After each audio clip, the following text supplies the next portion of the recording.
मास लोगों को हो रहा है। एंड ये टाइम भी है थोड़ा सा, बिकॉज विंटर में थोड़ा सा होता भी है। एंड ये जो कोविड के बाद होना शुरू हुआ है, इसमें बड़ा चैलेंज आ गया है। एंड इसका सिंपल सा सोल्यूशन, अगर मैं, बहुत से लोग मेरे पास आते हैं कि डॉक्टर साहब कुछ कीजिए, तो उसके अंदर मैं एक विटामिन डी जरूर ऐड करता हूँ। एंड मैं पीछे भी कर रहा था, पहले मैं फार्मास्यूटिकल का मतलब 60,000 यूनिट वंस इन वीक दिया करता था कि आप ये वाली खाइए। उसमें फर्क क्या पड़ता था कि यस, कुछ रिमार्केबल डिफरेंस आता था कि हाँ, बाल गिरना कम हो रहे हैं। बट मैं खुद, मेरे भी हेयर फॉल शुरू हो गया था, मैं खुद उसको यूज कर रहा हूँ फॉर लास्ट 2 महीने हो गए हैं। इससे पहले मैंने अपनी ग्रेट अपलाइन पम्मी जी के थ्रू यूएस से मंगवाए थे 2 बॉक्सेस ऑफ विटामिन डी। वो भी हम लोग खा रहे थे, उनसे मैंने विटामिन डी भी मंगवाया हुआ था यूएस से।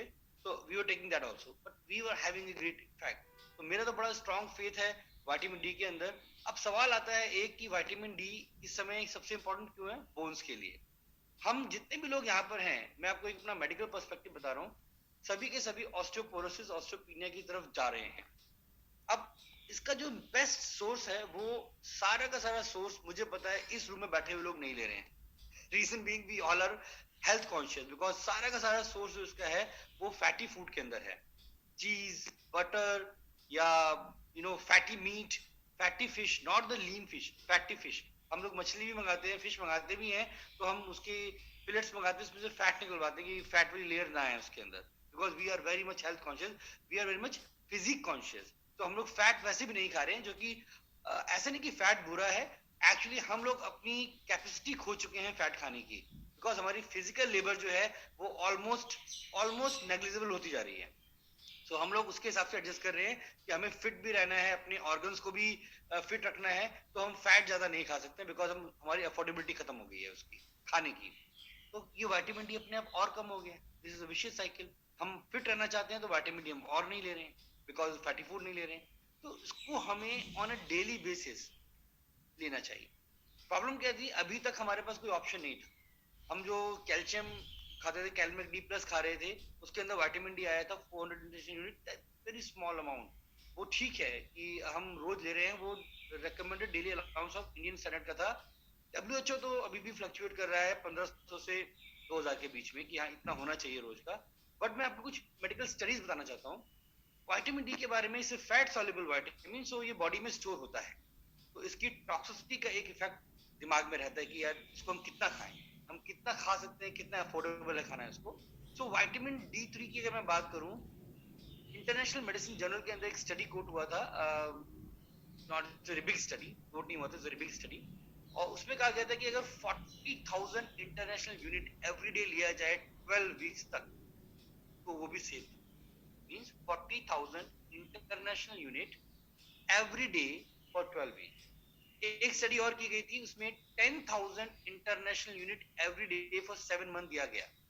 उस पूरे प्रकरण में केवल 1% जो था, उसको थोड़ी सी टॉक्सिसिटी आई, nausea, vomiting and increase intestinal motility, ये उसको होना शुरू हुआ था। बट उसके अंदर उसको खारिज कर दिया गया, because that person was having other factor also. उसको जब रूल आउट किया गया तो उसके अंदर अल्कोहल एंड बाकी सारे फैक्टर भी शामिल थे। तो उसको, क्योंकि बहुत लार्ज स्केल पे स्टडी किया गया था, तो उस पर्टिकुलर एक केस को हटा दिया कि नहीं, ये केस एक्सेप्शनल केस आया है, बट अदरवाइज इस डोज पर भी सेफ था। हम कितना दे रहे हैं यहाँ पे, हमें मिल कितना रहे, 1900 international unit. Now you have to see what is your diet pattern. If you are taking good amount of fatty food, good amount of fishes and everything, आपको लग रहा है कि आपका अप्रोक्सीमेटली 2000 के आसपास खाने से आ रहा है, तो भी आप सेफली 1 टैबलेट ले सकते हैं ये वाली। मैंने बड़ा कैलकुलेट किया। मेरा बेटा अभी 7.5 ईयर्स का है, जुलाई में 8 साल का हो जाएगा। मेरी बेटिया 14.5 ईयर्स की है। And they are very active kids, वो खेलते हैं। मैंने उनको भी एक एक देना शुरू किया है। 400 इज, यस, अगर आपको 400 वाला लेना है, जैसे कि इनका ये स्ट्रिप आया हुआ है, आई ऑलवेज इन पॉकेट। मैं एक वो खाता हूँ कभी कभार, जब मुझे लगता है कि मुझे माउथ फ्रेशनर की जरूरत है, तो मैं कहूँ कि व्हाई नॉट, अपने माउथ फ्रेशनर के अंदर एक अगर विटामिन ऐड हो रहा है तो व्हाई नॉट। ठीक है, दिस इज सिंपल थिंग। इसको टंग के ऊपर रखा, and you can talk to the people. आपके मुंह से कभी कभार जो ये डबल एक्शन है, आपको फ्रेश भी रखेगा। एंड अगर आप नोटिस करेंगे, मिंट फ्लेवर को लेने के बाद आपका माइंड भी थोड़ा एक्टिवेटेड रहता है, you become more alert, you more active. और ये जो विटामिन डी 3 की एक टैबलेट है, ये आपकी बॉडी के अंदर आपका एक ऐसा इन्वेस्टमेंट कर देता है कि यस, आपका जो कैल्शियम है वो आपकी बोन की तरफ डाइवर्ट होना शुरू होता है। इसके अंदर एक चीज है क्वेरस्टीन, मैं इसको पढ़ रहा था जब ये लॉन्च हुआ, मैंने इसको पढ़ा था।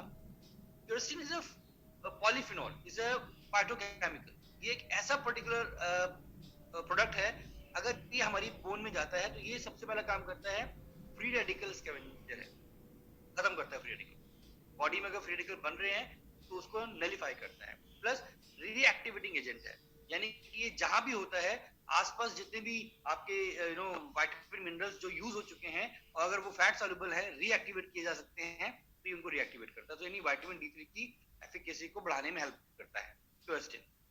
विटामिन के टू क्या करता है? विटामिन के टू भी आपके इस पूरे मेटाबॉलिक प्रोसेस के अंदर एक चैनल क्रिएट करता है, ताकि आपका जो कैल्शियम है वो बोन की तरफ ज्यादा रहे, ब्लड वेसल सर्कुलेशन में जितना रिक्वायर्ड है उतना ही रहे। अदरवाइज अगर excessive amount of calcium circulation में होता है तो सम टाइम वो थिकनिंग ऑफ ब्लड वेसल्स करने की कोशिश करता है। तो विटामिन के टू उसको चेक करता है कि आप गलत जगह तो नहीं जा रहे, आपका कैल्शियम गलत जगह इकट्ठा तो नहीं हो रहा है। तो वो इतना ध्यान रखता है। तो इसको बड़ा साइंटिफिकली डिजाइन किया गया, बिकॉज अगर हम खाली विटामिन डी करते रहें और खाते रहें, ओनली विटामिन डी3 खाते रहें, तो कहीं ना कहीं thickening and stiffness of the blood vessels शुरू हो सकती है। इसको लेने से एटलीस्ट वो भी नहीं होगा, तो that is very safe thing. Plus अगर इसको रेगुलरली लिया जाए तो hair fall, I am telling you, आप इसको 1 मंथ लगातार खाइए, और साथ में बायोटिन चेरी खाइए, जो हमारी वेरी वेरी स्ट्रॉन्ग सप्लीमेंट, मैं उसको बोलता हूँ 2 सुबह 2 शाम। इस समय बहुत से लोग जिनको हेयर फॉल का प्रॉब्लम हो रहा होगा, they will be very very happy, उनका hair fall within 15-20 days negligible हो जाएगा। That's very important thing. किसी को अगर मिलाजमा है, पिगमेंट का प्रॉब्लम आना शुरू हो गया है, विटामिन डी तो जरूर ऐड करना है, along with multi carotene, along with other supplements जो कि आप डिजाइन कर सकते हैं अपने लिए। बट विटामिन डी जो अभी तक हमारे पूरे पोर्टफोलियो में नहीं था, अब वो है हमारे पास। तो मेरा अल्टीमेटली, मैं कंक्लूसिव वे में बोलना चाहता हूँ आपको, vitamin D three is a thing जिसको कि आप प्लेस कर सकते हैं, because all are family here, you can place it with everyone. Hair fall, pigmentation, and universally every single person, do not go for the test कि test क्या है आपका, आपका विटामिन डी कितना कम है, 30 से ऊपर है, 30 से नीचे है, 50-70 है। अगर 70 भी है ना माय डियर फ्रेंड, तो रोज का लेना चाहिए। क्यों? जहां है वहां मेंटेन तो नहीं, कम से कम अगर आप अच्छा विटामिन डी इस समय फॉर्चुनेटली आपके अंदर है, तो आपकी बोन डेंसिटी मेंटेन रहे, इसके लिए भी जरूरी है। क्या कोई ब्रेक देने की जरूरत है इसको? Absolutely not. जो स्टडी की है वो मिनिमम स्टडी की गई थी 10,000 पर डे फॉर 7 मंथ। सो आप समझिए ये 1900 है, तो अगर रोज का एक खा रहे हैं और अगर 1-2 बार ये भी ले लिया, तो कुल मिला के आपका 3000 ही पहुंचता है, अगर ये सब भी आ गया। तो 3000 per day is a very safe limit internationally medical journal के पॉइंट ऑफ व्यू से, क्योंकि जो आपका रेकमेंडेड डेली अलाउंस बनता है वो बहुत ही लोअर स्टेज में बनता है, बिल्कुल लोअर स्टेज बनता है कि नहीं, 1500, 1200, 1800, वो बिल्कुल होता है कि यार कहीं कोई रिस्क रह ही ना जाए, कि कोई ज्यादा लेके रिस्क बन जाए। मैं आपको मेडिकली बात कर रहा हूँ, जो प्रूवन स्टडीज की गई हैं, वो up to 10,000 international unit per day की गई है for a longer period of time.